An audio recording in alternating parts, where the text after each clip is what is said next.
Mark recoils slightly, taken aback by Erin's blunt question. Hey, be careful what you say. I would never do that. Oh, spare me, Mark. The whole town is buzzing about you and your little fling with Sarah.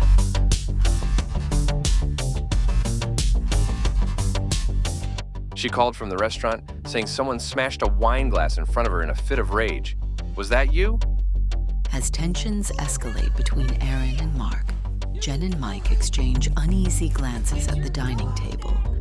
Sensing the discomfort, Jen rises quickly from her seat and rushes upstairs to Mia's room, knocking urgently on the door. The room is dimly lit as MIA, lost in her own world with headphones in her ears and avoiding the argument between Dad and Mom. Jen knocks again. Mia, it's Jen. Jen, please. Not now. Go away. Mia, please, it's important. Open the door. Fine. Mia reluctantly opens the door. What do you want, Jen? Leave me alone.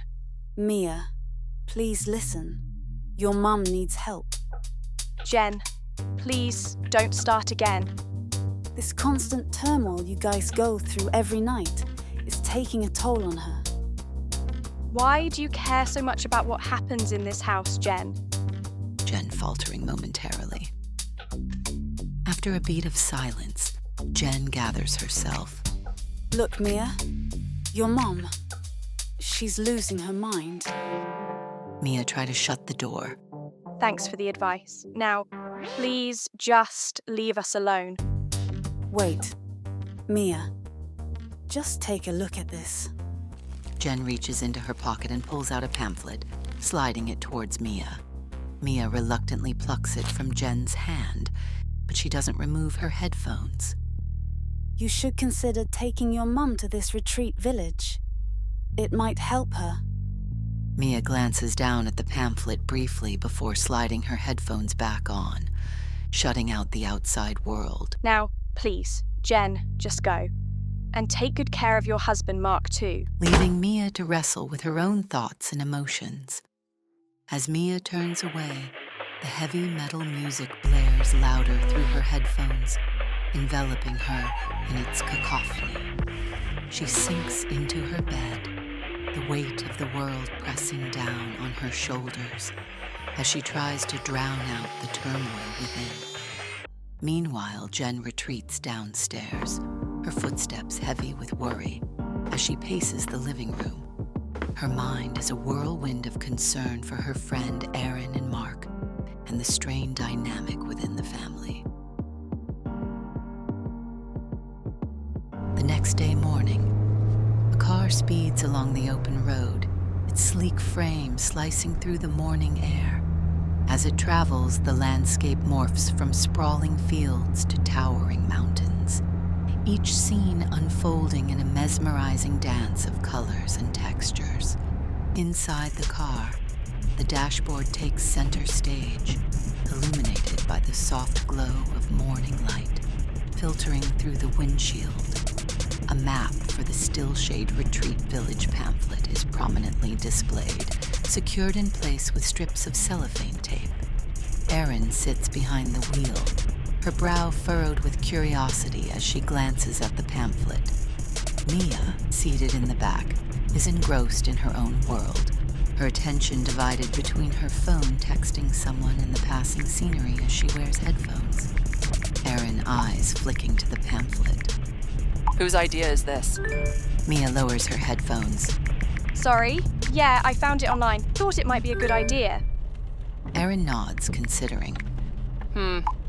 Well, it's worth a shot. Anything to help clear our heads, right? Mia's phone screen reveals a text exchange with her dad. Mia's text says, "Will miss you, Dad." And Dad's reply, "Few weeks, dear." And Mia's text says, "K." And Mia smirking and reply to Erin as she is texting. Exactly. But not mine, yours. Why do you say that? Mia singing and removes her earphones and places the phone on the seat and says to her mom, Mum, your doubts about Dad and other women, it's tearing us apart, okay? This trip is for you, Mum, and only for you.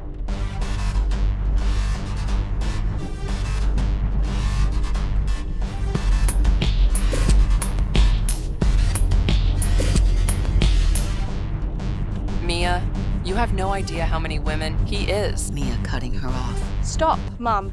I'm not a kid anymore. I know what's happening in our house. People make mistakes. Erin breaks down. I used to be one of his women, okay? Because of you, we had to get married. Mia shocked. What do you mean because of me? Erin tears welling up and looks outside the landscape. Yes, you, Mia. I got pregnant and he had no choice. Mia stunned. Why didn't you or Dad tell me that? Erin voice trembling. Ask him, Mia. It was his idea not to tell you or anyone else. Mia reaches for her phone to call her dad, her fingers shaking with anger and urgency. But before she can dial, the signal drops.